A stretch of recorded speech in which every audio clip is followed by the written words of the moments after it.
안녕하십니까. 예, 안녕하십니까. 김문수 TV 시청자 여러분. 얼마 전에 우리 국민이 북한 인민군에 의해서 총격을 받은 후 사망한 뒤에 바다에서 즉석에서 소각되는 일이 벌어졌습니다. 그를 두고 문재인 대통령과 민주당에서는 오히려 북한을 탓하지 않고 북한을 두둔하는 그런 행태를 보이고 있습니다. 이번 주에도 여러 이슈가 있는데요. 우리 초대 손님으로 KNN 부산 경남 방송에 우리 송원재 본부장님 모시고 말씀을 나눌까 합니다. 네, 반갑습니다. 예. 우리 지사님은 당연히 또 나오셔서 또 네. 여기에 대해서 네, 말씀 한마디 해주시고요. 네. 자, 일단 말씀을 어떻게 개천절 차량 시위를 한번 말씀드릴까요? 우리 송 본부장님. 예. 이번에 전 정권에서 개천절에 차량 시위를 벌이는 거에 대해서도 아예 원천 봉쇄하겠다. 이렇게 해서 국민들을 상대로 해서 온갖 협박을 하고 있는데요. 그에 대해서 어떻게 생각하십니까? 저는 이렇게 봅니다. 이 지금 시민단체에서 정부의 방침을 어느 정도 협조를 해서 또 이 덤터기를 또 씌우고 하니까요. 덤터기를 써서도 안 되겠고 또 정부의 코로나 방역에 대해서도 협조를 한다는 차원에서 차량 시위로 하게 되고 제한을 하고 또 9대씩 끊어서 하겠다. 이렇게까지 했는데도 차량은 코로나 방역 전파하고는 크게 관계가 없는 부분인데도 마치 국민을 협박하듯이 이렇게 총리, 경찰청장이 돌아가면서 나오면서 이렇게 얘기하는 것은 기본권에 대한 현저한 침해다. 이 코로나 방역과 기본권의 문제, 생활의 문제를 균형을 잡아야 하지 않습니까? 그런데 지금 문재인 정부는 그 균형이 완전히 무너져 있다. 그러니까 코로나 독재, 정치 방역 얘기가 나오는 거다. 이렇게 봅니다. 예, 그러시군요. 지사님, 네. 원래 이제 10월 3일 개천절 때도 집회를 하려고 했지만, 현 정권에서 이제 코로나의 모든 후과를 이 광화문 집회 나오신 분들께 이제 돌리니까, 지사님께서도 앞장서셔서 그런 어떤 비난과 저들의 책략에, 계략에 휘말리는 그런 광화문 집회보다는 드라이브 스루 같은 차량 시위를 벌이자 이렇게 말씀을 하셨는데요. 한 말씀 해주시죠. 예. 여지는 이 코로나 확산의 주범이 광화문 8.15 집회였다. 이거 아니겠습니까? 그렇죠. 그런데 작년 8.15는 문제가 없었고 작년 10월 3일에는 역사상 최대 약 300만 그리고 10월 9일 또 한글날 또 수백만이 왔고요. 10월 내내 수백만이 왔기 때문에 문재인은 악몽이죠. 우리 정황 목사하고 저가 그 당시에 청와대 앞에서 약 270일간 우리가 집회하고 거기서 노숙을 하면서 10월 3일, 10월 9일, 10월 25일 계속 광화문에서 주말마다 집회하고 연합 예배를 받는데 그것 자체를 우리는 10월 혁명이라는 책으로 또 표현했죠. 그런데 그만큼 작년 10월이 문재인에게는 끔찍했고 그 과정에서 조국이가 결국 사퇴를 했죠. 강제로 임명했지만 조국이 사퇴를 했습니다. 국민들이 너무너무 많이 몰려와서 우리나라 역사만 아니라 전 세계에서도 홍콩 시위나 어디보다도 더 많이 청와대 앞에서부터 광화문 광장, 시청 광장, 서울역, 청계광장 또 광화문 내거리 전부 다 꽉 찼으니까요. 그만큼 엄청난 인파가 몰려와서 문재인이 이거 견디지 못하니까 이 악몽에 시달려서 올해도 무조건 10월달 막는데 코로나가 마침 창궐 하니까 팬데믹 전 세계적으로 코로나가 이렇게 창궐하기 때문에 우리도 사실 코로나 방역에 지장이 없는 범위 내에서 문재인을 규탄하겠다. 이렇게 해서 차량이라는 것은 하나하나가 이렇게 구분이 되고 임의 대상 떨어지지 않습니까? 그 차에 탄 채로 시위를 하면은 방역 시비는 없다. 이렇게 봤는데 이 정부에서 종로구, 광화문에 있는 종로구, 청와대가 있는 종로구, 그 다음에 중구, 시청에 있는 중구, 그리고 강남구 이렇게 세 개 구는 원천 금지를 시키고요. 서울시에서 모든 그 자세한 말씀 이따 좀 해주시죠. 해주고 그 다음에 나머지만 한다 이래서 나머지 지역을 한다는 건데 지금 이 김창룡 경찰청장이 25일 날 경찰청 간부회의에서 이거는 무조건 차량 시위는 안 되니까 서울 진입 톨게이트부터 막고 또 서울의 광화문 한강다리 전부 다 차단해가지고 무조건 막아라. 이런 게 어디 있습니까? 그래서 이거는 뭐 역사상 이런 일도 없었고 계엄 상태에서도 없었고요. 전 세계 어디도 없는 이런 코로나 독재 계엄령을 이 경찰청장 그리고 정세균 국무총리가 공갈 협박을 하면서 면허도 취소하고 그리고 차량도 견인 조치를 하고 즉시 체포하겠다. 이게 뭐 있을 수 없는 이야기야. 네, 그렇군요. 예. 우리 송원재 본부장께서 보실 적에 네. 그래도 광화문 집회에 대해서 문재인이가 굉장히 좀 압박감을 받는다든지 좀 스트레스를 받은 건 사실인 것 같아요. 그렇죠. 제가 그렇죠? 오전에 들은 이야기인데 네. 지금 이 광화문 차량 집회에 대해서 이렇게 과잉 대응을 하는 것, 네. 또 지금 공직 사회에 계속 내려오고 있는 지침이 네. 조그만 소모임도 자제를 하라. 네. 또 추석 연휴 기간에도 그 활동이나 모임을 자제하라는 걸 아주 과잉으로 내려오고 계속해서 지침이 내려온대요. 네. 그래서 공직 사회에서 지금 좀 조롱입니다. 이건 도대체 무슨 잘못을 얼마나 했길래 네. 사람 모이는 걸 막냐. 네. 사람 모이면 이제 정치 이야기가 나오게 되고 문재인 정부 실정인 이야기가 나올 테니까 네. 무조건 막자. 이런 건 아니냐 이런 조롱이 나오고 있답니다. 공직 사회에서. 네. 너무 심하다. 이건 좀 정도를 넘어서고 있다. 이런 얘기들입니다. 도둑이 제발 저리다 이거죠. 네. 너무 제발이 저리니까 사람만 모이면 문재인이 욕하는 줄 알고 지금 완전히 논란을 못 모이게 합니다. 예, 흔히 추석이면 그 차례상 밥상머리 민심이라고 하지 않습니까? 그렇죠. 그 얘기를 좀 차단을 해보자. 네. 이런 것들도 많이 숨어 있다. 이런 뭐 의심들, 의혹들입니다. 지사님께서 이제 작년 재작년에 한 270일간 광화문에서 노숙 시위를 벌이셨죠 그때. 네. 예.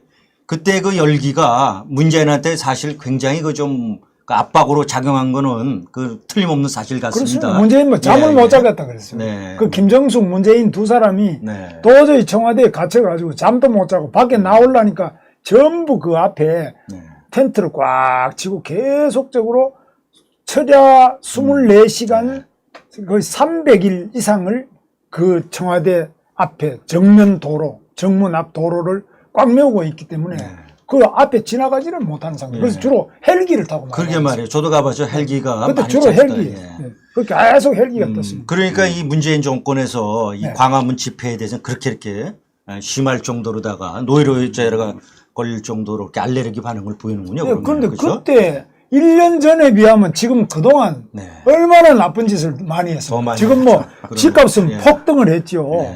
일자리도 다 없어져 버렸죠. 그리고 지금 뭐 빚더미 위에 우리 국민들이 전부 올라앉아 있고 세금은 폭탄으로 쏟아지죠. 견딜 수가 없잖아요. 그렇습니다. 거기다가 지금 북한에 이런 김정은이 만행이 있는데 그 밑에 앉아서 굽실거리기만 하지 뭐 아무것도 한 게 없잖아요. 그러니까 지금은 작년 이맘때하고 지금 문재인이 올해 1년 만에 완전히 지지도 자체도 10% 이상 떨어졌지만 지지도도 지금 오늘 조사한 것도 계속 떨어졌는데요. 문재인이 민주당 지지도가 계속 추락하는데 이 추락하는 것에는 날개가 없다 아닙니까? 이 날개 없이 계속 추락해서 결국은 이제 참사가 일어날 겁니다. 네, 그렇군요. 네, 일단 그 광화문 집회라는 거는 헌법에서 보장한 그 집회의 자유에 해당되기 때문에 광화문에서 집회 벌이는 건 국민의 그 기본권이거든요. 그럼에도 불구하고 이 문재인 정권이 광화문 그 집회에 나오시는 분들에 대해서 굉장한 두려움과 이제 불안감을 갖고 있다. 이렇게 이제 얘기할 수 있지 않습니까? 네. 근데 이 헌법 정신을 어겨가면서 국민의 그 기본권인 집회 결사의 자유를 막는데 그거에 대해서 어떻게 생각하십니까? 이번 주 어째 정기택님 감사합니다. 네. 그 제가 읽어드리겠습니다. 정기택 선생님 감사합니다. 예, 뭐 슈퍼챗이라고 후원해 주셔서 감사합니다. 예. 그러니까 이 지금 코로나 방역을 위해서나 뭐 여러 가지 필요한 부분에 의해서 그 차량 집회나 이 부분에 대해서 요청을 할 수는 있죠. 국민들의 협조를 요구할 수도 있고 하는데 지금 이번 나온 대책을 보면요. 원천 봉쇄하겠다는 겁니다. 지금 제한적인 차량 시위에 대해서도. 그다음 더 좀 웃기는 얘기가 운전면허증을 정지 취소하겠다고 했어요. 총리도 그런 이야기를 했어요. 그러니까 당장에 부산지법의 한 부장판사가 그게 법적 근거가 어디에 있느냐. 그 부장판사의 글이 참 재밌어요, 마지막에. 예. 그분 가끔씩 이렇게 올바른 말씀하시는 그럼요. 예. 판사님이시대요. 내가 잘 예. 모르겠으니까 예. 김창룡 청장이 네. 좀 법 조항을 찾아서 알려주시면 고맙겠다 했어요. 예. 그 법 그렇죠. 전문가께서. 두 가지입니다. 기본권까지도 이거 압살하지 않으면, 압박하지 않으면은 자기들이 원하는 것을 지킬 수 없다라고 지금 생각하고 그만큼 쫓기고 있다는 것. 또 하나 운전면허증의 부분은 어디에 누구 아이디어인지 모르겠는데 지금 경찰청에서 아이디어가 나온 거라고 하는데 이건 정말 헛짚었다. 예, 이건 법적으로도 법 전문가들도 모두 말도 안 되는 얘기를 지금 했다. 결국 답은 국민들에게 급박할 목적이 아니었느냐 뭐 이런 얘기입니다. 그 젊은 시절부터 지금까지 거의 뭐 평생에 걸쳐서 우리 민주화 운동에 매진해 오신 우리 김문수 지사님께서 보실 때 이번 그 문재인 정권의 이 반민주적, 반헌법적인 이런 조치에 대해서 또 하실 말씀이 좀 많으실 것 같아요. 그래서 지금은요, 이 문재인이 하는 걸 보면은 김정은을 빼놓고는 전 세계에 이렇게 첫째 예배를 못하게 하잖아요. 예배, 그 예배를 못하게 하는 거는 일제 시대 때도 없었어요. 네, 그렇군요. 전쟁 때도 없었어요. 유신 때도 없었어요. 50 때도 없었어요. 어디 세계 어느 나라에 예배를 못하게 합니까? 그렇죠. 그러니까 이거는 북한의 김정은이 빼고는 예배 자체를 금지하는 데는 없어요. 그렇군요. 두 번째로 차량 시위를 막는다. 그냥 막는 게 아니고 그렇죠. 차량 시위를 하면은 이거는 완전히 면허 취소, 박탈, 차량을 견인 조치하겠다. 이것도 지금 전 세계에 이거는 북한이 차가 별로 없으니까 그런 일이 없겠지만 이거는 정말 뭐 있을 수 없는 이야기. 법률 전문가들도 그건 탈법, 불법이라는 거 아닙니까? 그렇죠? 법률을 전문가가 아무리 나와도 이게 있을 수 없는 이야기 아닙니까? 그래서 그것도 또 방역을 핑계로 차를 타고 가는 사람이 코로나를 전염합니까? 그러면 그 지하철을 다 운행 중단시켜야죠. 버스 다 운행 중단시켜야죠. 그래서 말이 안 되는 이야기를 하는데 정세균 총리도 하는 이야기가 가관입니다. 현 시점이 전시 상태라는 겁니다.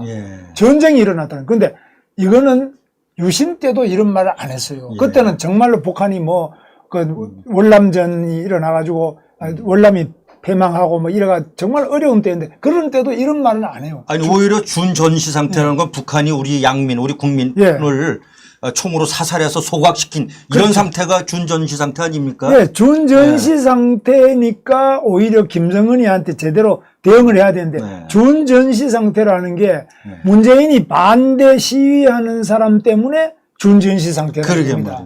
그래서 이거는 정세균이 저는 제가 개인적으로 좀 잘 아는 사람인데 이런 한심한 인간인 줄 몰랐는데 요즘에 말하는 보니까 이 사람이 총리 좀 되더니만은 정신이 완전히 가버렸어요. 이 권력의 꿀단지에 취해가지고. 지사님께서 비록 상대방 당일에도 함부로 사람에 대해서 나쁜 말씀 안 하시는데 지사님께서 이 말씀하시는 거 보니까 진짜 나쁜 사람이네요. 그러면. 이건 나쁜 사람이 아니라 이거 나빠져서. 나빠졌군요.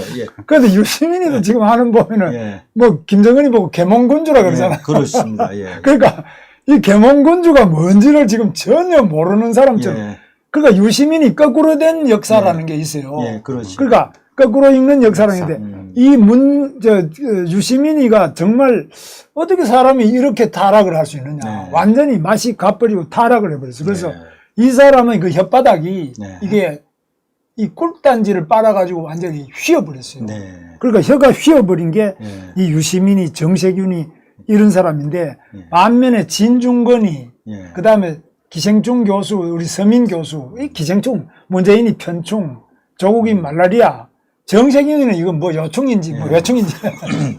정말 이 기생충 집단들이 얼마나 많이 달라붙어갖고 우리 대한민국을 완전 쓰러뜨리기 직전까지 왔는데 여기에서 일체의 집회 시위를 허용하지 않겠다는 게 정세균이 국무총리라는 자가 이런 이야기하는 게 이거는 바로 헌법 위반이고요.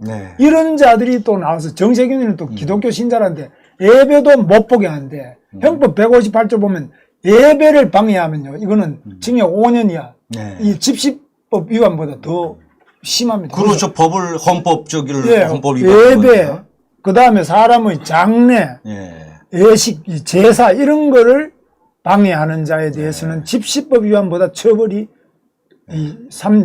집시법 3년인데 이거는 5년. 예. 엄청나게 형을 많이 하는데 이거 정세균이 예. 이거는 문재인이 이 경찰청장 김창룡이 뭐 박원순이 죽어버렸으니까 네, 그뿐이고 이런 이재명이 이거 잡아다가 예배 방해죄에 대해서는 바로 재판해서 예. 감금을 시켜야 됩니다. 예, 요즘 이제 시중에서 그 유시민이의 계몽군주, 김정은이가 계몽군주 같다라는 그 발언을 두고서 굉장히 말이 많습니다. 말이 아니라 예, 예. 정신이 막 예, 사실 이제 이게 사전적으로 계몽이라는 거는 우매한 백성을 이제 깨우치는 그 네. 왜 서구에서 17세기, 18세기에 뭐 파스칼이니 볼테르니 이런 그 철학자들, 정치학자들이 나와서 이제 개인의 자유와 어떤 민주적인 민주 시민의 의식 이런 것을 이제 깨워줬던 그 시대를 이제 우리가 계몽주의 국가라고 그러거든요. 그래서 오늘날 이제 뭐 영국이라든지 프랑스 그 민주주의의 기본을 이뤘던 그런 이제 사상의 배경이 된 게 계몽주의고요. 그런 계몽주의를 장려하는 왕을 이제 계몽군주라고 하는 거거든요. 그러니까 이제 우매한 백성을 깨우치는 위대한 군주.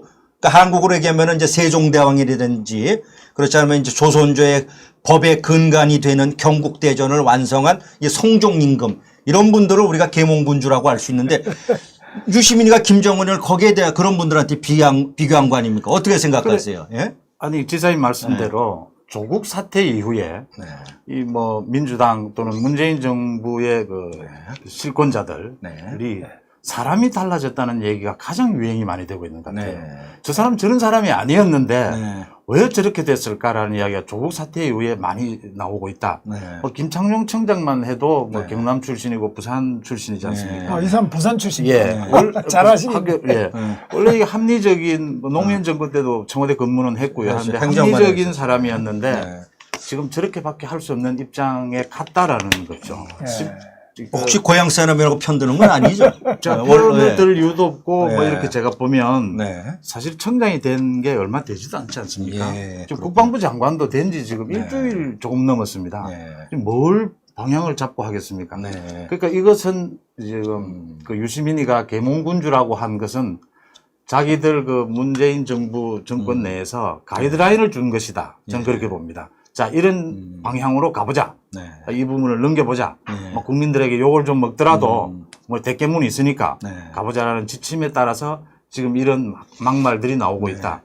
저는 그렇군요. 예. 그 유시민이를 어린 시절부터 우리 잘 아시던 우리 지사님께서 뭐 유시민 얘기가 나왔는데 유시민 얘기를 좀 더 이렇게 간단하게 한번 해주시겠어요? 예, 유시민이 제가 또 제 입으로 이야기하려니까 좀 미안하네.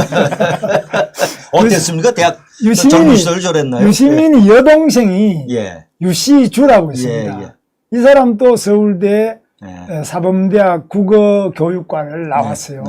얘도 글을 잘 쓰고 말을 잘해요. 예. 유시민 집안이 그 누나 EBS 이사장 하는 거 유시춘이라고 있어요. 그거는 이제 고대 출신인데 그 국문과 출신입니다. 예. 이 집안에 그 다 그 형제 자매들이 전부 이 입이 아주 대단하죠. 그걸 또 잘 써요. 그런데 요즘에 유시민이가 지금 말한 중에 가장 그 어록에 남을 말이 김정은이는 계몽군주. 이 말은 망언 중에 유시민 망언 중에 최고의 망언이에요. 그런 것 같습니다. 예. 유시민이 그 여동생이 저하고 같이 공범이 돼가지고 노동운동할 때 이 가리봉동에 있는 가리봉전자라는 데 취직을 했다가 잡혀서 제가 이제 거기 제일 두목이고 예, 그렇죠. 그 밑에 제 밑에 이제 그 유시주라는 그 여동생이 감옥 가서 이제 유시민이나 유시춘 자기 언니나 전부 이제 그 구속돼 있으니까 이제 뭐 구속자 가족도 수발을 하고 이래가지고 저하고는 이제 개인적으로 인연이 많은데 이 유시춘이가 제가 도지사 할 때 그 이제 도지사 선거를 한다고 또 이제 도전을 한다고 후보로 나와서 우리 둘이서 1대1로 또 한번 붙었어요. 그래서 이제 제가 어떻게 이기기는 이겼습니다만 유시민이는 인기가 워낙 많고 말을 잘하잖아요. 말을 잘하죠. 토론하면 제가 따라갈 수가 없어요. 말이 워낙 재밌고 연란하게 하기 때문에 저는 뭐 말을 이렇게 우직하게 이렇게는 하지만은 그렇게 재밌게는 못하는 적이 있네요. 만 5% 우리 52대 예. 48이니까 뭐 거의 4.몇% 2% 차이밖에 안 나는데 그래서 상당히 유시민이가 갑자기 나와가지고 표를 많이 얻은 겁니다, 저거. 그래서 어떻게 하든지 간에 저하고는 그런 관계가 있는데 저는 개인적으로 유시민이는 사람이 머리가 좋고 말도 잘하고 그리고 여러 가지로 글도 잘 써요. 그런데 그게 전부 거꾸로 돼 있어요. 그렇죠. 그 대한민국은 위대한 나라인데 대한민국은 못 쓴다고. 김정은이는 이거는 완전히 3대 세습 폭군이고 또 이런 살인마가 없잖아요. 그 사탄 악마인데 그걸 계몽군주다 이래가 미화를 시키려고 그 혓바닥을 놀리는데 이 혀가 요즘에 꿀단지에 취해가지고 혀가 지금 이 마비 상태에 온 거 아니냐 이렇게 보고 있습니다. 자, 그럼 우리 송원재 본부장께서 보실 때 지금 뭐 현 정권에서 이렇게 국민을 상대로 해서 엄포도 하고 협박을 하는데 자, 10월 3일 집회 어떻게 그럼에도 불구하고 참석해야 됩니까? 안 해야 됩니까? 이 제한적인 차량 집회는 이건 정말 코로나하고 아무 관계가 없는 국민의 기본권의 발로다. 그래서 이 집회는 강행을 해야 된다. 그다음에 이 정부가 지난 의사 파업 사태에도 정부가 보여줬지 않습니까? 괜히 협박하고 하다가 의사들한테 항복 선언을 하다시피 했지 않습니까? 그런 짓을 이번에는 하지 말고 이번에는 국민의 기본권을 제한적인 입장에서 의사를 발표하는 것을 보장해 주도록 하는 것이 오히려 코로나 방역에도 더 도움이 된다. 이런 차원에서 정책이 바뀌어야 된다. 그다음에 집회도 제한적이나마 그대로 이루어져야 된다. 저는 그렇게 봅니다. 그 주제에서 지사님도 한 말씀 해 주시죠. 뭐 어떠십니까? 그러니까 그래서 지금은 우리는 코로나 방역을 해야 돼요. 방역에 협조해야 돼요. 근데 조은산 같은 사람, 이 진인 조은산이 글을 쓴 거 보면은 이 10월 3일은 아예 막 차량 시위도 하지 말고 아예 싹 조용하게 그냥 내버려 둬버리자. 조용하게 싹 비워버리자. 이렇게 비워버리면 뭐 문재인한테 우리가 책 잡힐 것도 없지 않느냐 이런 이야기를 하는데 이거는 독재정자가 나타났기 때문에 우리는 그냥 집회 시위도 하지 말자 이거하고 같아요. 이래가지고는 상황이 개선이 안 됩니다. 민주주의라는 거는 자유민주주의, 자유주의, 민주주의는 피를 먹고 자라나는 나무예요. 피를 먹고 눈물을 먹고 땀을 먹지 않은 민주주의는 자랄 수가 없어요. 그래서 우리 대한민국의 민주주의가 이렇게 올 때까지는 많은 민주화 과정에 희생자가 있었습니다. 4.19 때도 뭐 190명 이상 젊은이들이 죽고요. 많은 뭐 5.18 모든 그 과정마다 그 전후의 시체를 넘고는 뭐 이게 국가의 주권이 확실히 보위되는 것이고 국가의 영토 그리고 민주주의는 바로 인간의 인권, 이 집회 시위의 자유, 표현의 자유, 종교의 자유, 예배의 자유 이런 것들은 피를 먹고 자라는 건데 요때만 피하면은 괜찮지 않겠느냐 이런 얌체 같은 생각을 하는 자에게 자유민주주의는 어떤 그늘도 혜택도 주지 않습니다. 이거는 우리의 피와 눈물과 땀으로 키워내는 그 나무가 자유민주주의라는 나무의 특성입니다. 저 베토벤님이 이제 뭐 달림은 영창으로 이렇게 뭐 댓글 달아주시고요. 아까 유시민 뭐 여옵니다. 뭐 이런 우리 저 시청자 여러분들께서 그 유시민을 바라보는 거는 아마 지사님이나 뭐 저 우리 시청자 여러분이나 아마 다 똑같은 것 같습니다. 또 한 가지. 오늘 저 부산 국회의원이죠. 국민의힘의 박수영 의원이 좋은 자료를 냈어요. 서울시 자료를 해가지고 지난 8.15 광화문 집회에서 코로나 확진율이 그 당시에 일반 확진율보다 0.6%나 낮았다. 오히려 더 낮았다. 이 광화문 8.15 집회에 덮어 씌우는 그건 정말 정부가 잘못된 것이다. 그걸 박수영 의원이 지적을 했어요. 좋은 적절한 시점에 좋은 자료를 냈다. 아니 아까 뭐 지사님도 말씀하셨지만 사실 뭐 이 코로나의 전파 가능성 감염 그 확률은 전철이라든지 버스같이 이렇게 밀폐되고 다닥다닥 붙은데 사실 그런 데가 더 높지 않습니까? 원래대로 한다면 거기부터 단속을 하고 거기를 더 방역에 최선을 다해야 되겠죠. 그렇습니다. 이게 이제 문재인 정권에서는 괜히 이제 광화문 세력, 애국 세력이 이제 무섭고 그러니까 어떤 식으로든 핑계를 대서 지금 이제 집회를 원천 봉사하겠다 그건데요. 어떻든 뭐 문재인 정권에서 하는 일이라는 게 전부 그런 거 아닙니까? 그 거짓과 유선인데요. 뭐 그 말씀은 뭐 요 정도쯤 하고요. 다음 주제로 한번 넘어갈까요, 지사님? 요거 저거 예. 하나 이야기합시다. 그래서 지금 아까 이제 말씀대로 부산 남구 출신의 박수영 국회의원, 저 경기도 부지사였습니다. 부지사였었죠. 예. 아주 뭐 똑똑한 분입니다. 스마트하죠. 행정고시를 하고 똑똑한 분인데 여기에서 이제 여러 가지 자료를 정부의 질본으로부터 또 서울시로부터 경찰로부터 받았던 이 통계를 가지고 밝혀내는데요. 광화문 집회, 8.15 광화문 집회에서 조사받았던 사람 숫자가 지금 조사 대상자 2885명 중에 1091명이 조사를 받았는데요. 이 중에서 양성 판정이 82명, 확진율 1.47%. 그런데 오히려 그냥 일반 확진자들은 1.62%. 그러니까 오히려 이 광화문에 나왔던 사람들의 확진율이 낮았다는 거죠. 그래서 광화문에 집회 참석자가 확진율이 0.81이네. 0.81이고 전체 당시에 1.47보다 오히려 반은 거의 절반, 0.66%가 낮네요. 그래서 이 자체가 거짓말이에요. 문재인이가 광화문이 오히려 코로나 확산 주범이다 이렇게 하는데 반대로 광화문에 그렇게 핸드폰 위치 추적을 해가지고 강제로 조사를 하라 공갈 치고 KBS부터 언론에서 공갈 쳐서 그렇게 많은 사람을 조사했는데 확진율이 0.81%고 일반인은 1.47%. 오히려 더 낮았다. 그래서 이 자체가 거짓말이다. 광화문은 확진율이 높은 게 아니라 오히려 일반인들보다도 확진율이 낮았다. 이거를 질병본부에서 받은 자료예요.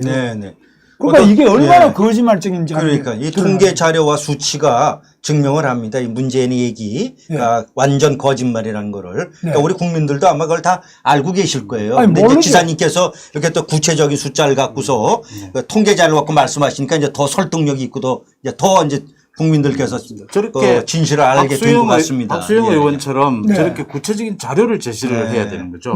그렇죠. 박수영 의원이 이번에 큰 일을 했다. 제가 보기에는요. 그래서 이게 서울시가 지금 자기들도 그럼 이게 광화문이 당신들 말처럼 무슨 코로나 확진의 주범이다, 전파의 주범이다. 내놔라. 자료가 없어요. 그다음에 광화문에서 직접 감염됐다는 역학조사 결과를 내놔라. 없어요. 그러니까 오히려 내놓은 자료만 가지고 분석해 보니까 일반인들보다도 광화문 참석자가 오히려 확진율이 훨씬 더 낮다. 한 40% 이상 더 낮아요.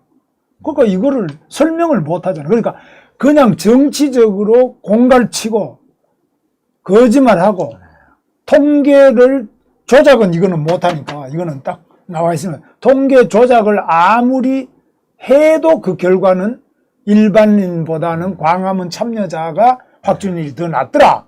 이걸 박수영 국회의원이 서울시 자료, 질본 자료를 전부 받아가지고 발표한 것인데 여기에 대해서 서울시와 질본은 문재인이는 답변을 해야죠. 그죠?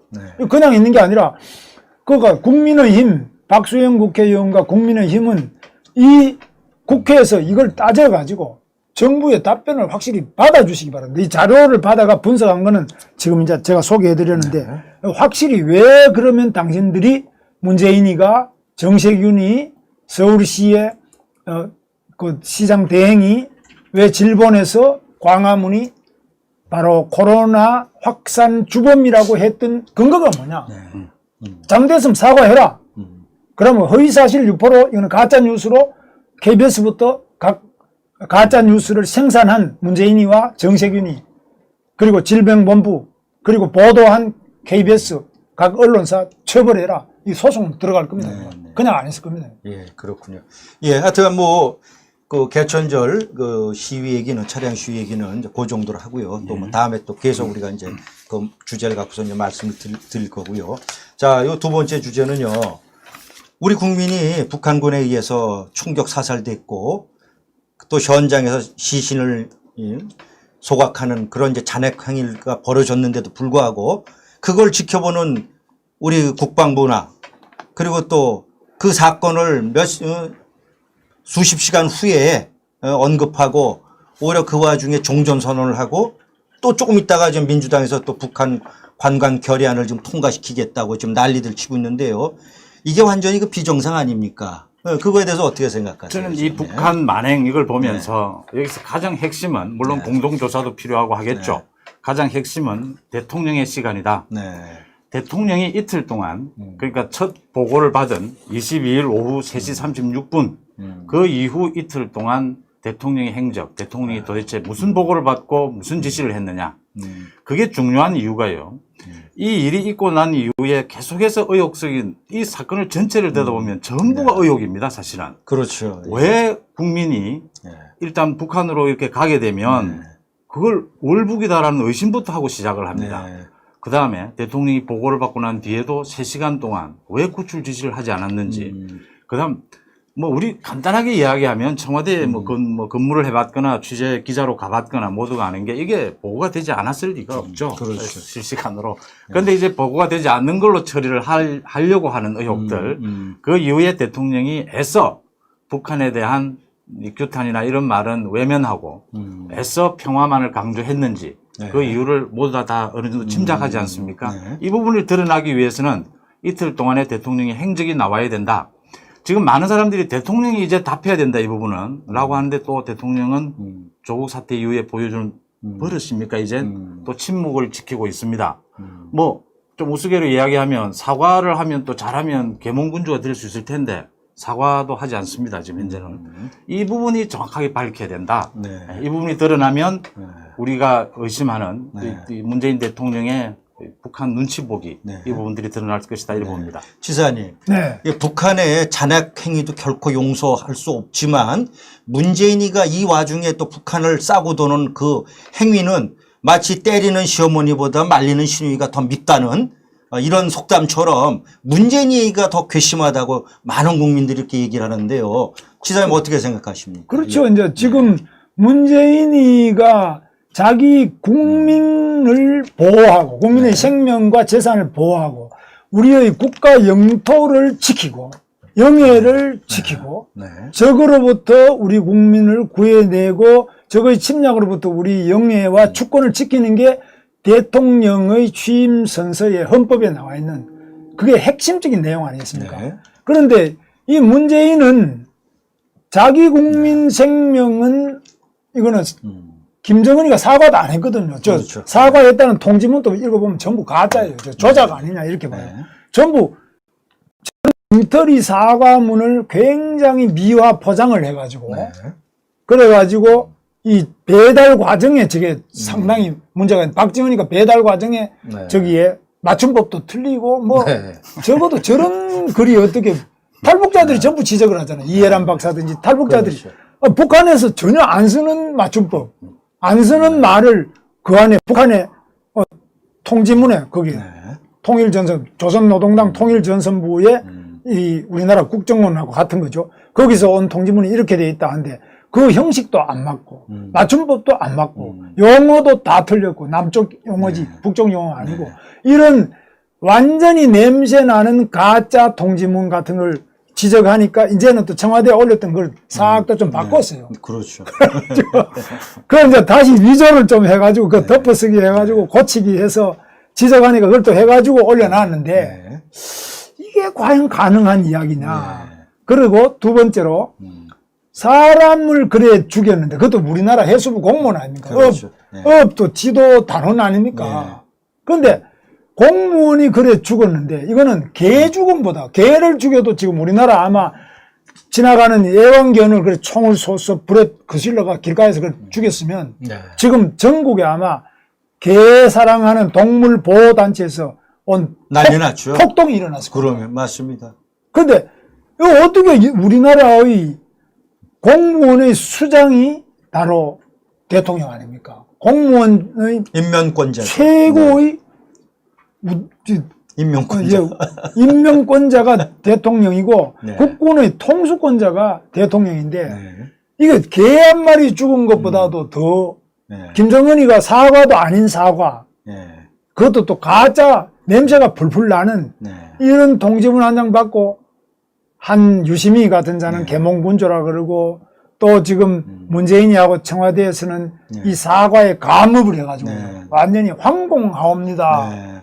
아 이거 김정은이 같은 저런 살인마 3대 독재자 애한테 그냥 엎드려가지고 감사하다고 말이지. 오히려 이제는 국면을 전환해야 된다 해서 국회에서는 오늘 지금 민주당이 또 한반도 종전선언 촉구 결의안을 상정하려고 하다가 또 그다음 북한 관광 결의안 네. 개성공단에 관광을 가자 또 저 금강산에 관광 가자 이런 결의안을 상정하려고 하다가 네. 지금 저지가 됐습니다만은 네.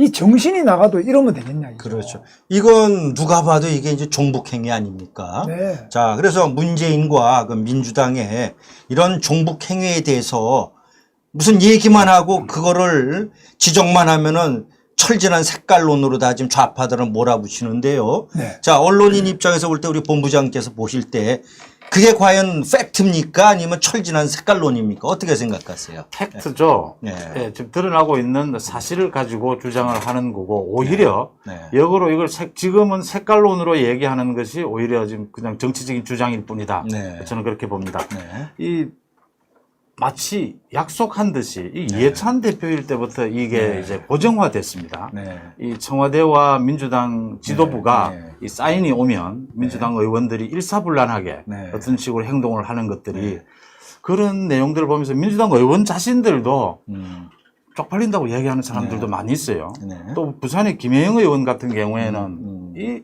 김혜영 전 의원이죠. 전 의원 같은 전 경우에는 의원. 최고위원도 네. 했고요. 네. 사인이 온답니다. 네. 오고 거기에 대해서 반대되는 의견을 내면 5,000통, 6,000통씩 그 문자 폭탄이 와요. 대깨문들이 폭탄을 보내. 너는 당을 떠나라. 배신자다. 이런 얘기 떠내서 정말 괴로운데 그 초선이었어요. 네. 근데 자꾸 개인적으로 저한테 하는 이야기가 이게 국회의원이 꼭 이래야 되느냐라는 이야기를 한 적이 있습니다. 이런 식으로 지금 청와대와 집권 여당의 지침이 내려오면 그 지침에 따라서 이게 뭐 색깔론도 됐다가 또 뭐 저 계몽군주도 됐다가 자기들 사인들이 움직이고 있는 걸 봅니다. 네, 그렇군요. 자, 지사님. 네. 지사님은 뭐 이제 도지사 2번 지내시기 전에 이제 3선 국회의원을 하셨고 또 역사상 가장 깨끗하고 공정한 공천이라고 일컬어지는 17대 그 국회의원 선거 당시에 공천심사위원장을 이제 지내셔서 그 정당의 생리를 누구보다 잘 아실 텐데요. 물론 이제 정당이라는 게 불란하게 해서 뭐 표결에 임할 때는 뭐 당론을 따르는 게 맞지만 그러나 지금 민주당에서 이런 보이는 행태는 결코 민주정당이라고 볼 수가 없죠, 지사님. 어떠십니까? 그래서 예. 민주당은 예. 바로 이 기생충 집단이라고 네. 이 문파 네. 그리고 노빠 네. 출신들이 바로 진중권 서민이라는 기생충 교수 이 김경률 네. 회계사 네. 권경의 변호사 이런 사람들 아닙니까? 네. 그러니까 바로 말씀 중인데 기생충보다 못하다고 한 게 기생충은 숙주라도 보호를 하는데 그렇죠. 맞습니다. 이 정권은 숙주도 죽인다는 이야기를 맞아요. 예, 우리 대한민국을 통째로 물어 뜯어가지고 예. 그것도 또 비참하게 죽는데 네. 완전히 그 바다에서 6시간 동안 떠 있다가 네. 바다에 그 부표 하나를 의지해서 떠 있는데 그걸 거기다가 총을 수십 발을 쏘고 거기다가 기름을 부어가지고 불을 태워 죽이는 이 잔인무도한 여기에 대해서 사과문도 아닌 사과 냄새가 조금 날까 말까한 이런 조작 의심을 하지 않을 수 없는 이런 거 받고 그 다음부터 무슨 국회에서 결의문을 통과해가지고 이제 북한 관광 결의 종전선언 결의를 하자고요. 네. 이게 지금 그 사람 죽은 공무원이 뭐라 그랬습니까? 이래가지고 제대로 눈을 감을 수 있겠습니까? 아무리 우리 국민들이 잔인하다고 하지만 이런 상태에서 이런 결의안을 국회에서 통과시키겠다고 하는 여기에 대해서 국민의힘이 강력하게 싸워야 되는데 오늘 보니까 어제부터 지금 청와대 앞에 1인 시위하고요.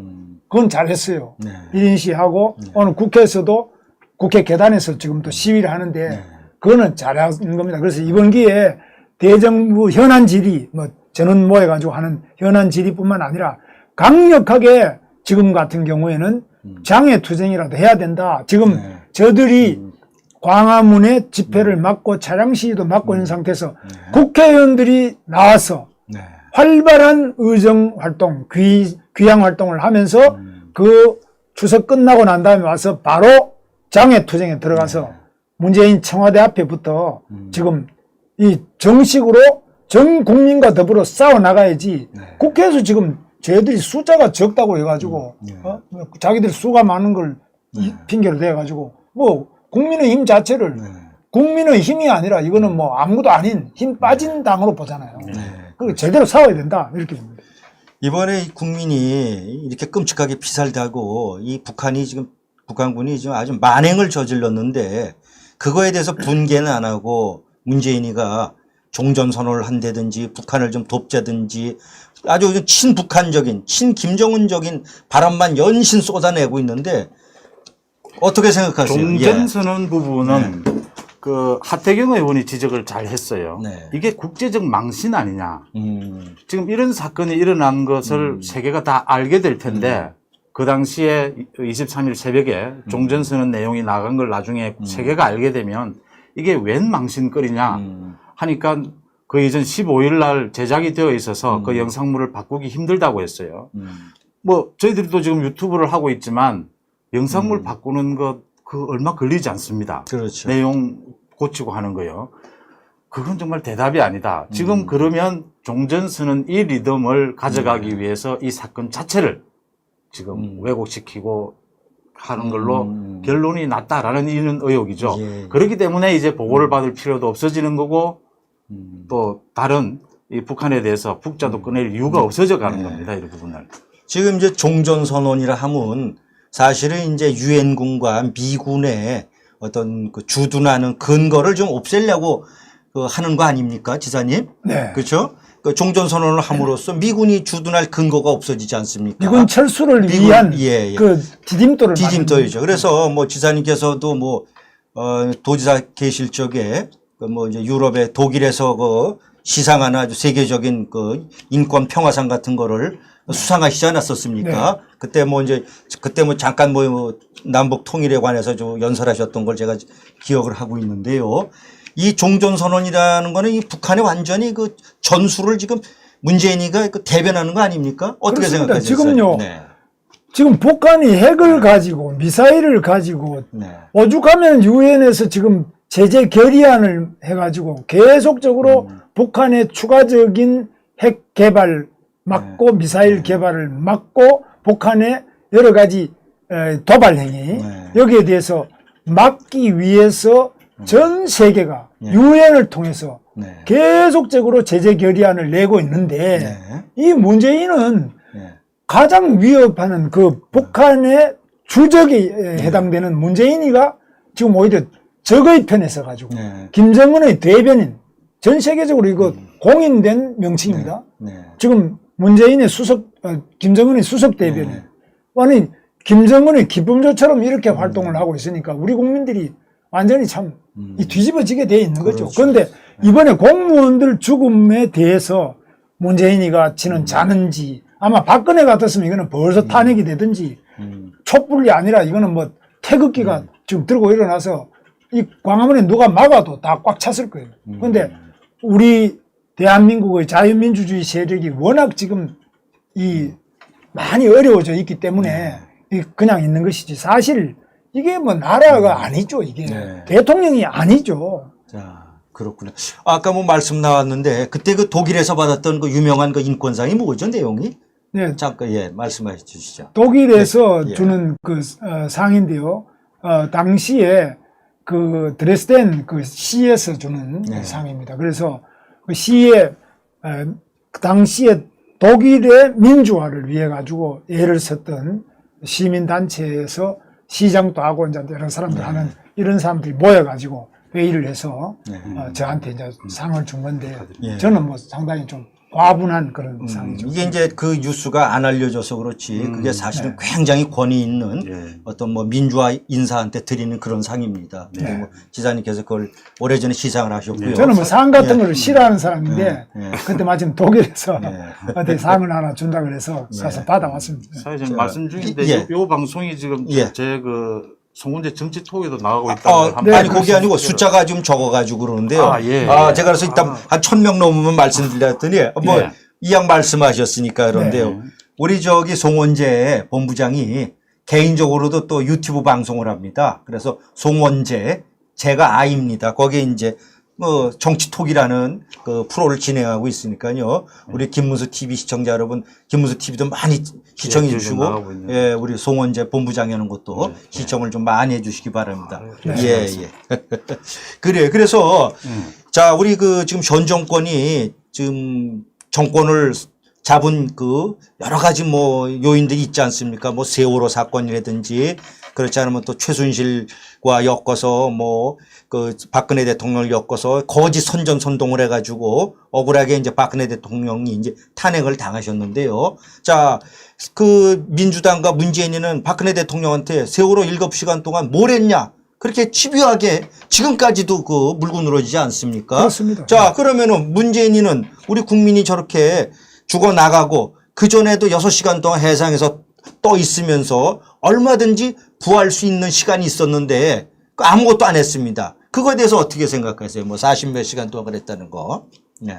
지금 남북 라인이 살아있다는 게 드러났지 않습니까? 자, 그 보고를 받은 뒤에 3시간 동안 대통령이 아무런 지시를 하지 않았다는 것도 국회 답변에서 드러났고요. 왜 지시를 안 했는지가 또 답변에서 드러났습니다. 북한이 설마 저렇게 할 줄 몰랐다고 했습니다. 참 국민들이 기가 차를 이야기죠. 그런데 그렇게밖에는 답변을 할 수 없는 이유가 지금 청와대에서 그 다음날 새벽에 안보관계 장관회의가 열리는 걸 대통령이 몰랐다는 걸로 하고 안보관계 장관회의를 한 뒤에도 사실관계 확인이 늦어져서 대통령에게 보고하지 않았다. 그래서 8시 반에 지금 대통령에게 보고를 했다는 거 아닙니까? 그렇죠. 그렇게 끌고 가려니까 너무 이상한 것이 너무 많이 나오는 겁니다, 지금. 그래서 지금 국민들과 뭐 야당도 이건 대통령이 직접 답을 하지 않으면 안 되는 부분이다. 대통령만이 이건 답을 할 수 있는 부분이다라고 묻고 있는 겁니다. 그래서 지금 대통령이 뭐 여러 가지 대변인을 통해서도 이야기하고 자신이 직접 이야기한 건 뭐 그런 대로 뭐 나름 성과가 있고 공동조사를 한다 이런 이야기로 돌릴 게 아니고 지금 이건 조국이나 이거 좀 추미애나 이런 사태하고는 또 다른 문제예요. 이건 지금 국방에 관계되는 문제고 국민의 안전에 관계되는 문제지 않습니까? 지금 당장 보고받은 이후에 8시간의 내용부터 행적을 밝히는 것이 최소한의 국민에 대한 예의다. 대통령의 자격이 유지되느냐 안 되느냐의 기본적인 문제다. 그렇습니다. 예. 자, 그래서 뭐 혹시라도 문재인이가 이 방송을 본다면은 저희는 당신들처럼 1분 단위로는 요청 안 하겠습니다. 최소 5분 단위로 해가지고 그 8시간 혹은 40시간 그 반응이 나왔던 시간까지의 그 행적을 자세히 국민들한테 알려주길 바랍니다. 예, 지사님. 지금 이제 문재인 정권 이후에 사회의 모든 기강이 지금 무너지고 있지 않습니까? 사회 정상적인 시스템이 다 망가지고 있고요. 특히 우리가 여기 지금 우려해야 될 부분이 이제 국방력인데요. 지금 군인들은 이제 기강을 갖고서 먹고 사는 건데 이번 사태에서 국방부 발표가 뭡니까? 설마 북한군이 우리 국민을 쏠 줄 몰랐다. 이렇게 얘기했는데 이거 정말 이 국방부가 완전히 그 군기가 빠진 거 아닙니까? 그렇습니다. 지금 서해 방위사령부라고 있습니다. 바로 연평도 포격을 맞아가지고 우리가 연평도에서도 뭐 사망자도 나오고 직접 포격을 맞았지 않습니까? 저도 그 당시 현장에 여러 번 갔는데 보면은 그 이후에 서해 방위사령부가 해병대 이사단의 힘으로는 이게 너무 약하다. 안 되겠다. 그리고 거기에 자주포라든지 이런 거 몇 대 갖다 놓고 이제 막 방어한다고 하는데 첫째는 서해 5도, 백령도나 연평도 이런 최전방의 도서 지역을 방어하기 위해서는 첫째 공군의 신속한 지원, 그리고 해군력의 강력한 지원, 그리고 여러 그 지휘체계 전체가 적어도 서해 방위 사령부라는 하나의 격을 높여가지고 장군이 이제 그 직접 주둔하면서 거기서 지휘를 하게 되는 이를 강화를 시켰는데 이번 같은 경우도 지금 해양수산부 어업지도단이 거기에 배가 거기에 NLL 근처로 갔다가 그 이제 중국 배 같은 게 이제 우리 NLL 넘어오는 거 이런 거 막으려고 하는 거 아닙니까? 네. 그러면 가다가 거기에서 어떻거나 그 경위는 우리가 더 조사를 해야 되겠습니다만은 우리 해수부 공무원이 표류를 해서 거기 그렇게 비참하게 죽는 과정을 미리 알고 6시간 동안이나 그냥 방치하다가 이 개보다 못한 죽음을 죽은 거 아닙니까?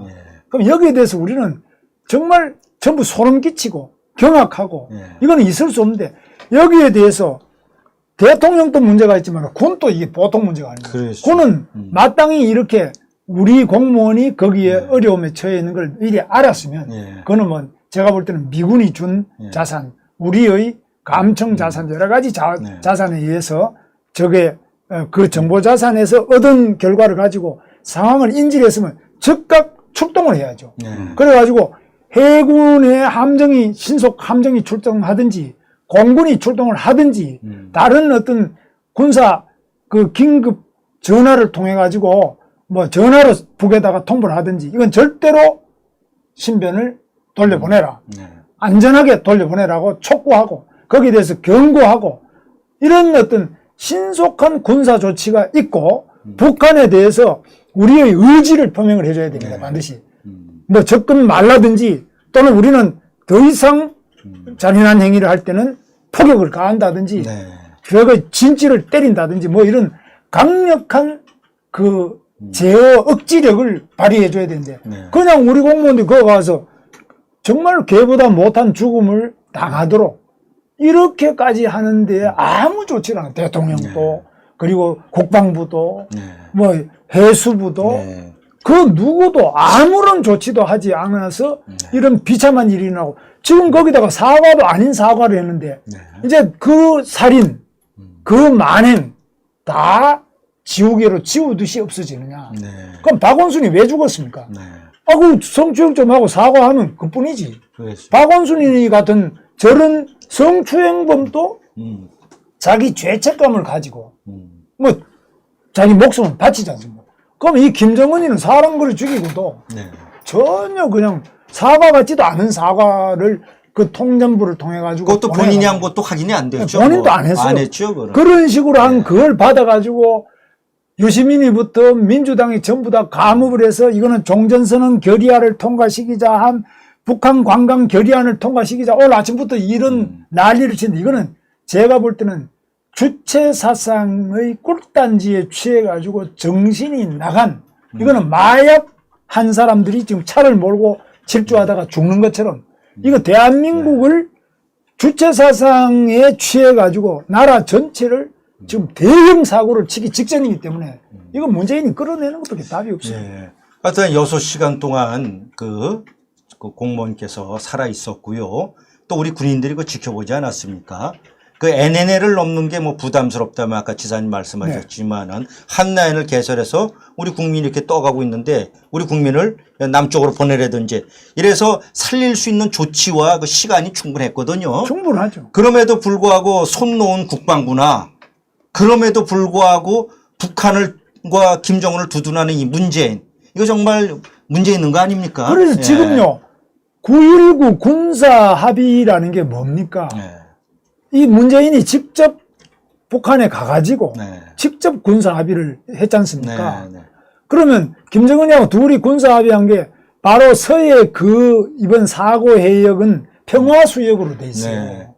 평화수역에서는 일체 정찰 행위도 못하고 일체의 어떤 무장력을 행사도 못하고 못하게 되는데 자기들이 와서 우리 공무원 머리에다가 총 쏘고 불에 태워 기름 부어 태워 죽이고 이런 끔찍한 일을 하고 있단 말이에요. 이게 그럼 군사합의 정면 위반 아닙니까? 그럼요. 이 군사합의를 위반할 때는 바로 때려야지.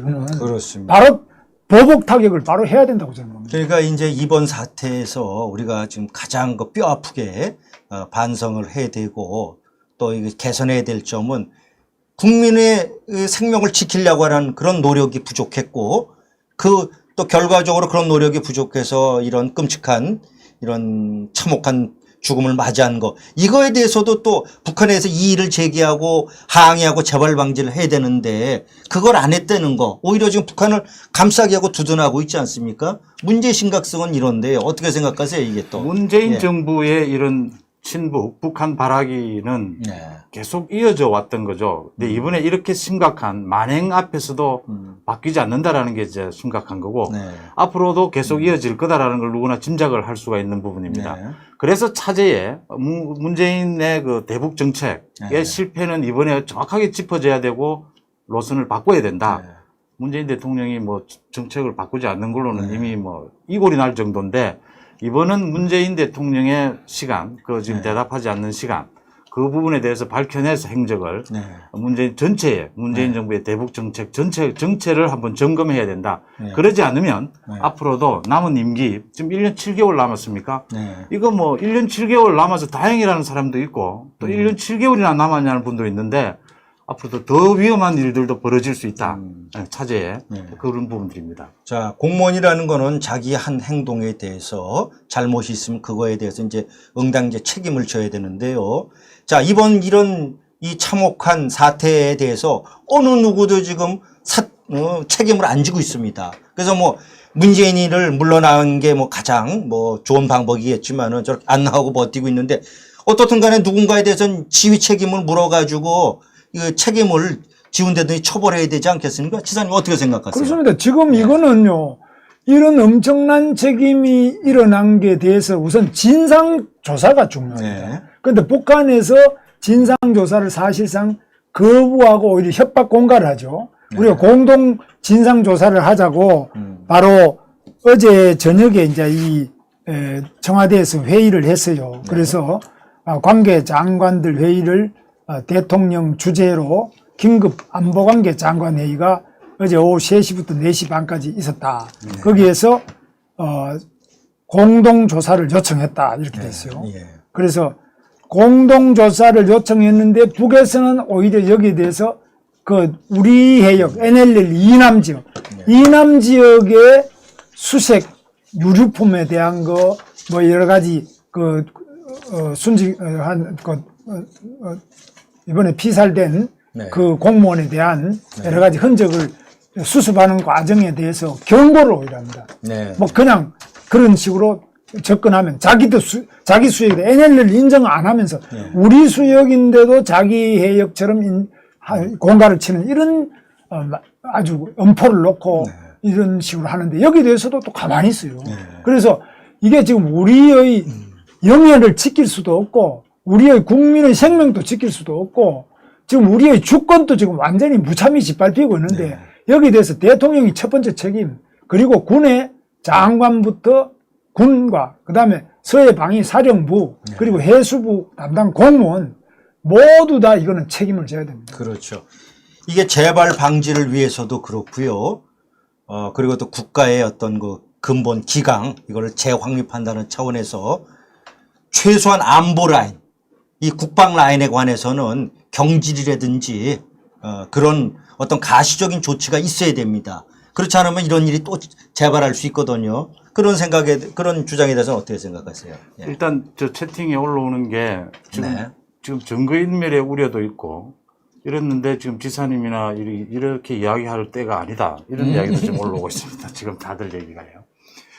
저는 아까도 말씀드린 두 가지인데 공동조사 그 다음에 이제 대통령의 지금 답 자기가 어떤 행적 이게 두 가지가 밝혀져야 지금 책임을 묻는 것은 그 다음이 될 것이다.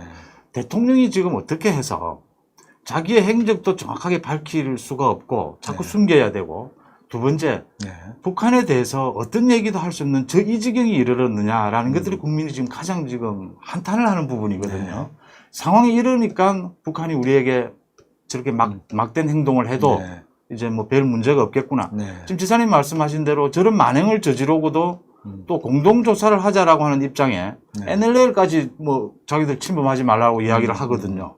저런 자세가 나오게 된 배경이다. 이건 지금 뭐 그 안보 라인의 문제라기보다는 문재인 대통령에게 직접 화살이 물음이 질문이 갈 수밖에 없는 상황입니다. 지금 이 문제를 풀 수 있는 건 문재인 대통령밖에 없어요. 제가 보기에는 모든 답변이. 지금 유시민이가 김정은이가 뭐 사과했다고 해서 그 사과도 김정은이가 직접 한 게 아니고 이제 통전부를 통해서 나온 건데요. 그걸 두고서 김정은이를 계몽군주라는 이 망언을 했는데요.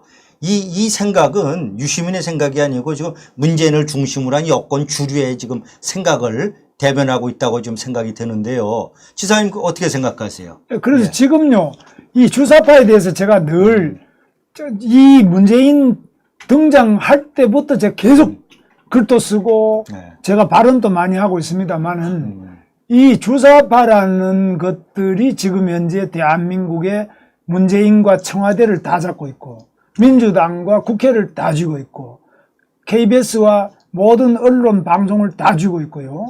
그 다음에 대법원부터 모든 법조, 공무원 다 쥐고 있고 학교, 뭐 정교조 다 이들이 쥐고 있습니다. 그래서 이 주사파들이 21년 동안 대한민국의 대학 총학생회와 각 단과대학 학생회를 다 장악했습니다. 네. 그래서 안민석이 다 똑같고 저 저 사람들의 머릿속에는 오직 수령님, 위수김동이라 그러죠.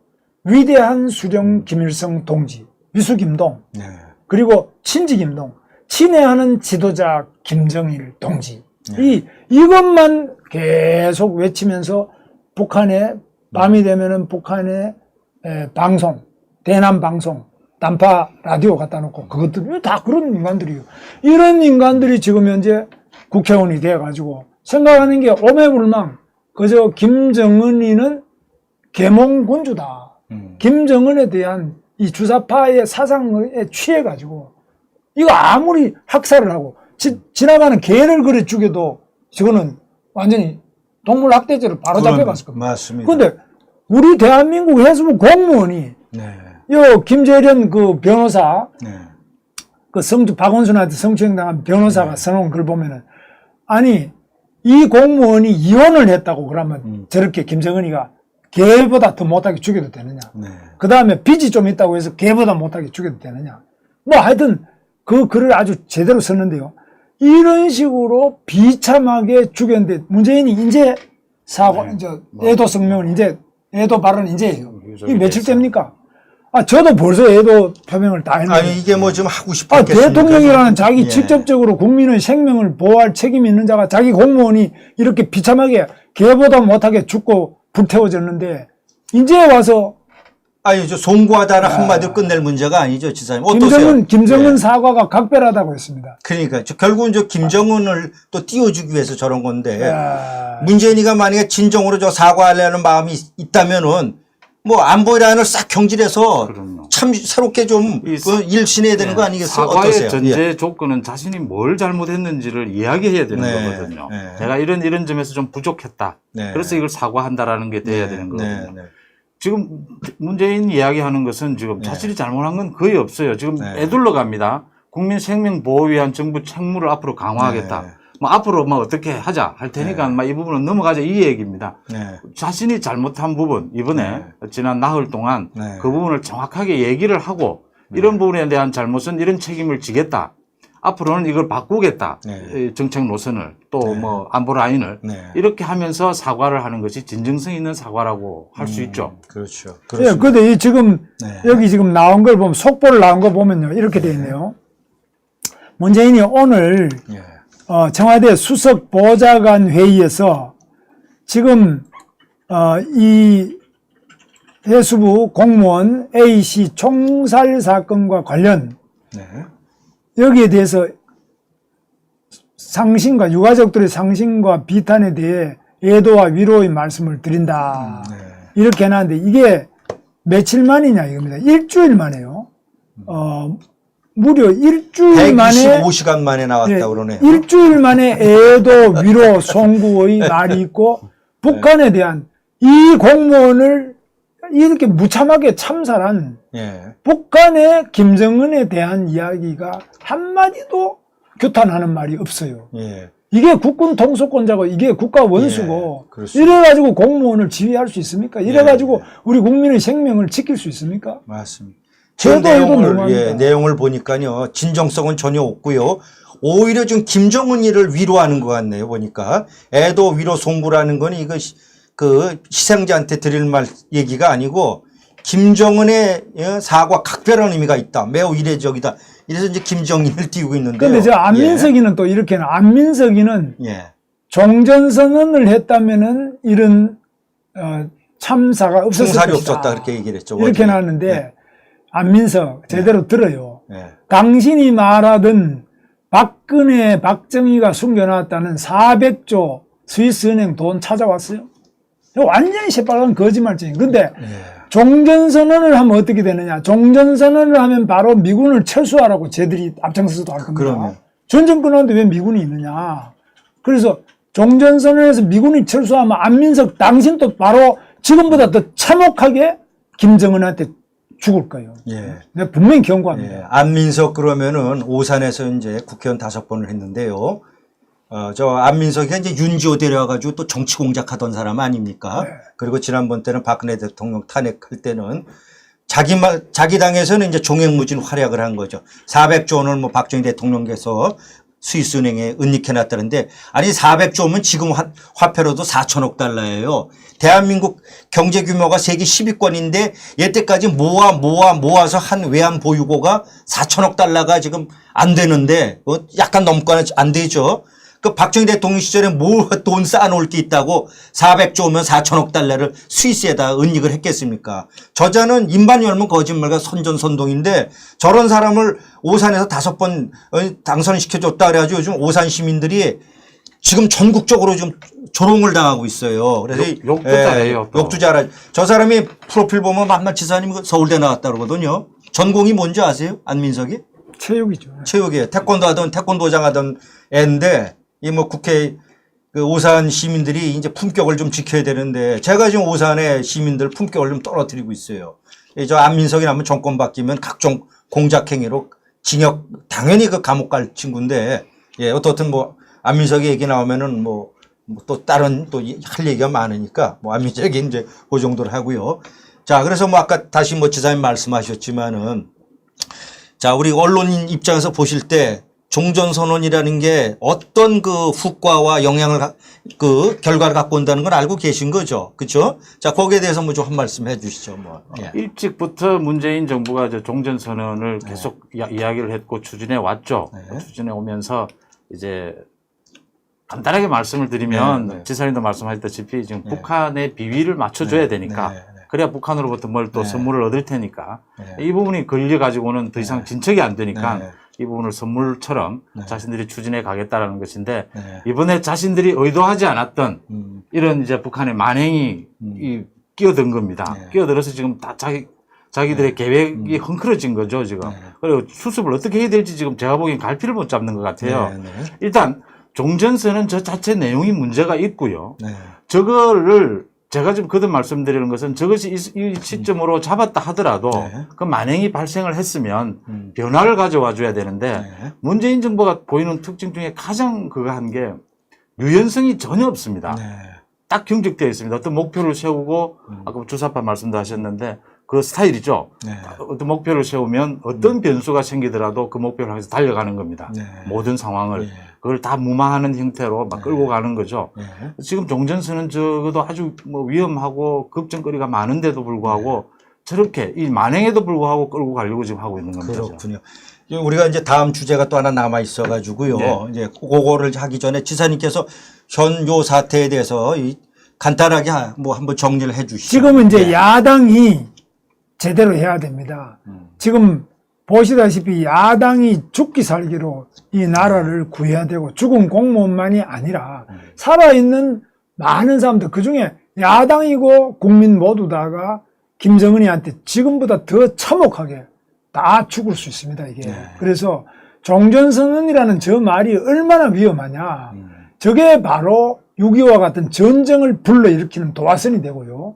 저게 바로 미군이 철수함으로써 대한민국 전체 자본이 다 빠져나가는 그 이야기를 노래를 하고 있는 겁니다. 그리고 우리 생명이 지금 해수부 공무원 죽은 것보다 더 참혹하게 북한에서 굶어 죽고 또 맞아 죽고 이 수용소에 갇히고 하는 그 피비린내 나는 이야기를 담고 있는 그 청사진이 종전선언이라는 겁니다.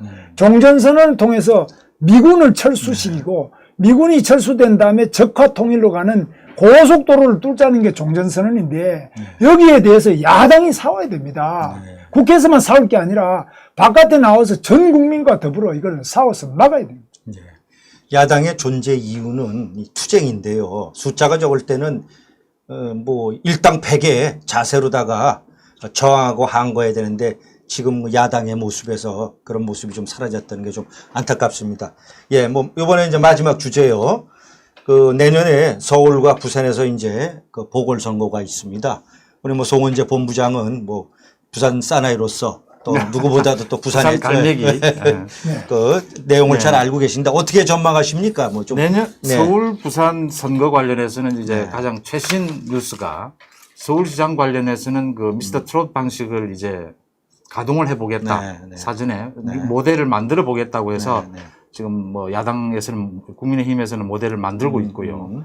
부산시장 관련해서는 가장 많은 얘기가 나오는 게 그 김무성 전 대표, 정의화 전 국회의장, 또 전 시장이죠. 서병수. 예, 서병수 전 시장들이 이제 시장 선거에 관심을 가지는 걸 두고 뭐 부산 시민뿐 아니라 전 국민들이 올드보이 그건 사실이지 않습니까? 그러니까 올드보이가 이번에 나설 때냐 이런 얘기들이 있는데 저는 막 올드보이다 또 광팔로 나왔느냐 뭐 이런 쪽으로도 볼 수 있습니다. 충분히 그것도 있지만 이 오랫동안 부산시장을 국민의힘 쪽에서 시장을 해오다가 이번에 오거돈 시장에게 뺏긴 것 아닙니까? 민주당에게. 그걸 다시 찾는 마당이니까 많은 분들이 관심과 애정을 갖고 있다. 이렇게 일단 해석을 하고 큰 틀에서 모두가 힘을 모아야 된다 이런 차원으로 하고 그 올드보이고 뭐 광을 팔러 나왔냐 꼭 이렇게만 볼 건 아니고 또 그분들의 저 협조 힘도 모은다 이런 차원으로 봐주시면 좋겠다 이런 생각을 저는 하고요. 그럼 서울시장 부분은 그 미스터 트롯 방식에 있어서는 그 뭐 김종인 위원장은 또 조금 뭐 별로 생각이 다른 부분들도 있다고 하는데 뭐 다 열어놓고 하면은 저는 괜찮을 거라고 봅니다. 그 방식이나 이런 거에 있어서 그러면은 좀 좋은 모델이 나오지 않겠느냐 그런 생각을 합니다. 그렇군요. 지금 후보군은 어떻게 되어 있습니까? 부산시장은요? 부산은 지금 가장 유력한 후보로는 그 이현주 전 의원과 이진복 전 의원이 가장 많이 활발하게 뛰고 있습니다. 뛰고 있는데 두 분 다 뭐 괜찮은 경력과 또 포지션을 갖고 있고요. 해서 뭐 부산시장 같은 경우에는 또 전체적인 이 틀 자체가 이번에는 지난 총선을 거치면서 많이 국민의힘 쪽으로 많이 지금 이제 기울어 왔기 때문에 정서가 좋은 후보만 낸다면 큰 무리가 없을 거라고 봅니다. 그렇군요. 예, 뭐 서울시장 그러면 이제 지사님도 이제 당사자신데요. 지난번에 우리 뭐 저 지자체장 선거할 때 이 서울시장 같은 경우는 뭐 안 될 게 너무도 명확하니까 너무 아무도 안 나간다고 그랬었어요. 예? 그런데 제일 야당에서 수도 서울의 후보를 안 낸다는 게 말이 되느냐. 그래서 그런 와중에 이제 홍준표 대표 시절이죠. 지사님이 이제 서울시장 후보로 단 추대가 됐는데 주변에서는 모르는 사람들은 아이 지사님이 경기도지사 하시고 나서 왜 또 무슨 자리 욕심이 있어서 서울시장에 나가셔 이렇게 말하는 사람들도 있었지만 그 실상은 지사님께서 당을 위해서 독배를 마신 거예요. 그래서 뭐 그렇지만은 어떻든 간에 생각보다는 좀 선전하셨는데 그때 좀 아쉬움이 있지만 지사님 이번 서울시장 선거 어떻게 보십니까? 뭐 서울시장에도 국민의힘이 지금 여론조사를 보면요.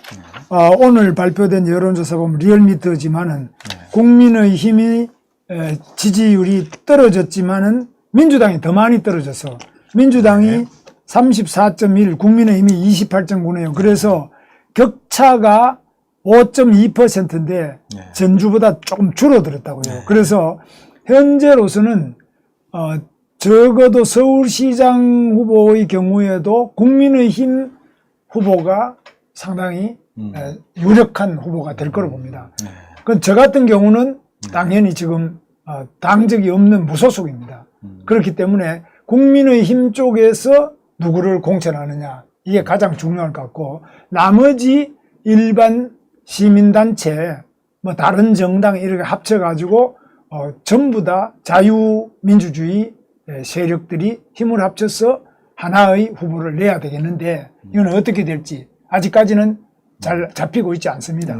그런데 현재는 지금 코로나 때문에 뭐 선거운동이 뭐 제대로 안 되는데 부산의 경우에도 지금 여론조사상으로 볼 때는 누가 부산시장 국민의힘 후보가 되느냐.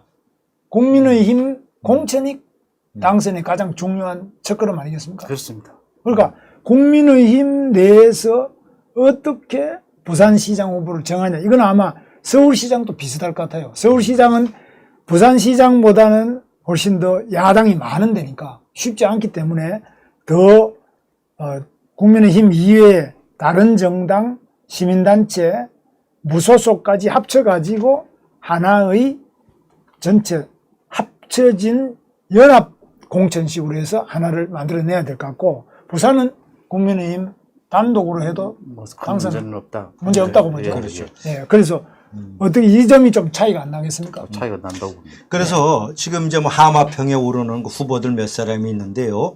어차피 얘기 나온 김에 그분들에 대해서 좀 장점과 강점과 약점에서 뭐 간단하게 좀 아시는 대로 좀 설명 좀 해주시죠. 부산 경우에 제가 설명을 좀 드리면요. 뭐 가장 유력하게 여러분을 이야기해도 됩니다. 서병수 전 시장이 지금 김세연 전 의원이 출마를 하지 않겠다고 한 이상 서병수 전 시장이 가장 지지율이 많이 나오고 있습니다. 근데 서병수 전 시장은 출마하지 않을 거라고 저는 봅니다. 또 본인도 출마를 하는 건 너무 궁색합니다. 사실은 지난 총선 때도 갑자기 공천이 되는 경우였고 이래서 출마를 하지 않을 거라고 봅니다. 여러 가지 이제 뭐 이렇게 관여도 하고 도움은 주겠지만요. 제가 보기엔 두 사람입니다. 이진복, 이현주 부분과 그 가장 많이 뛰고 있는 그 두 사람, 두 후보나 아니면 전혀 새로운 인물인데 지금으로서는 초선 의원을 새로운 인물로 등장시키기에도 상당히 부담스러운 부분이 있습니다. 부산까지 그래야 될 필요는 없어 보이고요.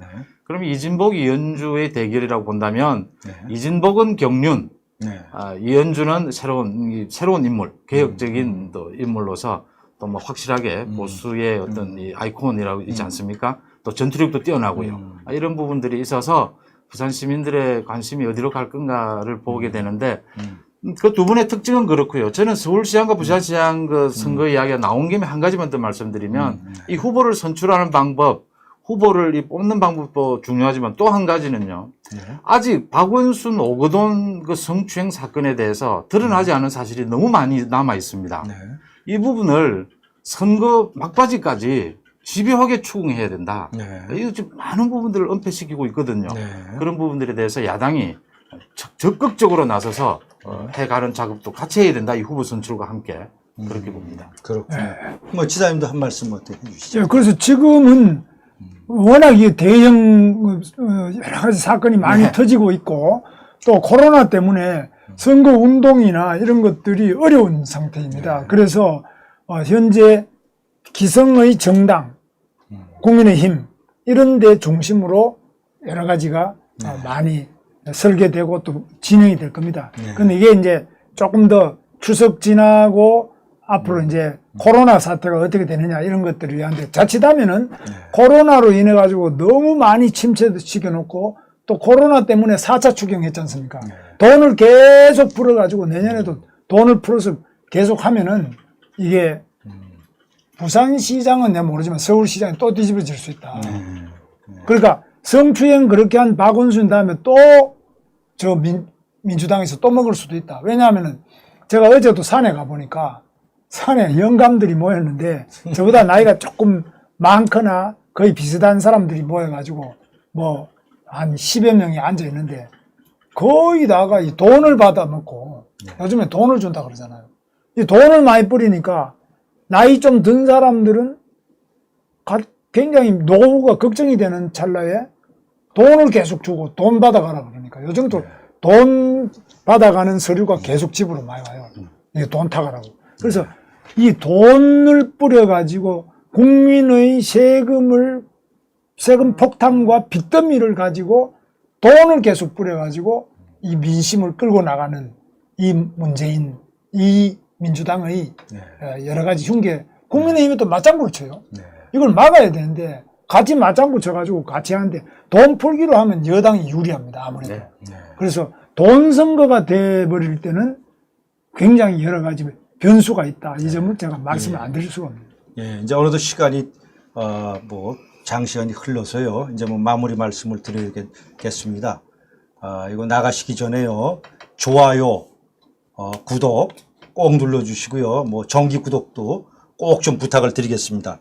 다시 한번 말씀드리지만 우리 이 방송에 출연하신 우리 송원재 KNN 부산 경남 방송 개인 정치톡이 있으니까요. 송원재 우리 본부장의 방송도 많은 그 시청을 좀 부탁을 드리겠습니다. 고맙습니다. 예. 하여튼간 뭐 지사님 뭐 이 말도 안 되는 이번 사태에서 굉장히 뭐 국민들이 많이 이제 분개하고 있는데요. 한 말씀 뭐 방송 끝나시기 전에 한 말씀만 딱 정리하시면 예. 우리 저 김소연 변호사 네. 대전 유성구 을 당협위원장이고 지난번 선거에서 출마를 해서 떨어졌는데요. 매우 당찬 여성 변호사, 젊은 여성 변호사입니다.